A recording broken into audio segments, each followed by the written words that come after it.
We've all been there. You're out shopping, your phone's at 1%, maybe 2%. ChargeItSpot wants to end that anxiety. It's the leading provider of phone charging stations for retailers and brands, allowing shoppers to charge their phones while they continue to shop.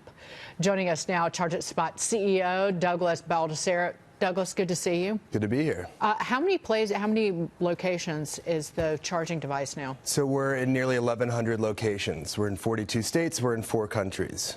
Talk about growth.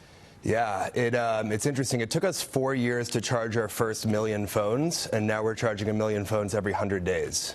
How does the value proposition work for the retailer? Do they get a piece of the action? Is there a sharing? It's absolutely free for shoppers. Retailers offer it as a way to delight the guest, to solve a problem they have, which is their dying phone. And what happens is people spend double the time shopping and 47% more at checkout.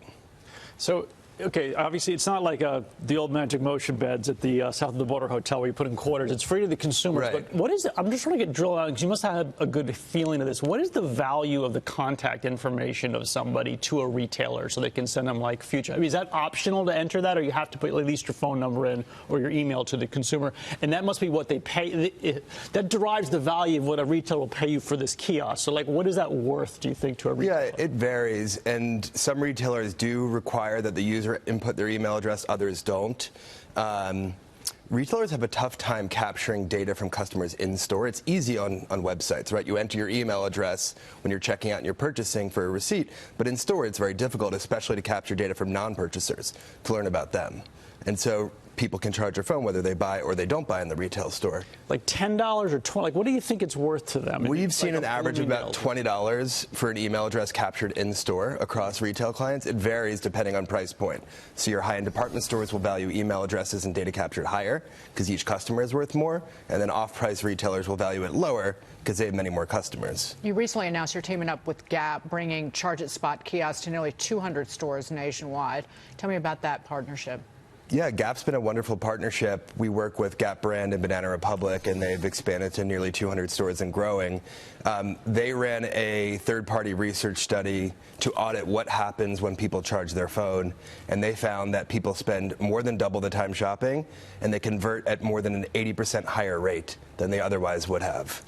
I got a new business idea for you. Why not take this concept? We live in a battery-driven economy. I'm thinking shopping malls. Why not have charging stations outside shopping malls to try to bring people into the malls? So we are in shopping malls. So Hudson Yards here in New York City. We're in Westfield shopping malls across the country. Well, I'm thinking of electric-driven cars. So as that becomes more popular, that might be an inducement for people to stop. I think there could be some efficiencies there. Yeah, I think so. There's other people doing similar stuff. Is there like some patent that everyone has to license from them, or is this almost like anybody can make one of these now? Like, how do you stop competitors? Because it seems like, I mean, other than you already locked in, like, say, Neiman Marcus, they're not going to then switch the kiosk. But, like, how do you, besides that, there are certain things that national retailers require that we've built and we've patented. Things like, how do you service a user when they can't get their phone out because they forget their code? How do you deal with that? Do you give a master key to the store staff to retrieve a phone? How do they prove that it's actually their phone locked away?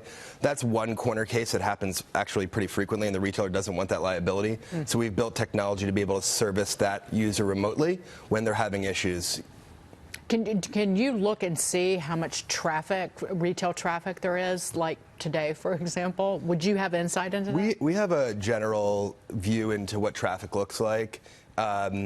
It's hard for us to parse out what's driven by increased need for charging versus increased traffic in retail. Right. You don't know. We got to go. You don't do this, but is it possible to get data from plug it into someone's phone, like just suck it out of there? Not possible. Doug, good to see you. Douglas Baldasare. Thank you. Nice to see you.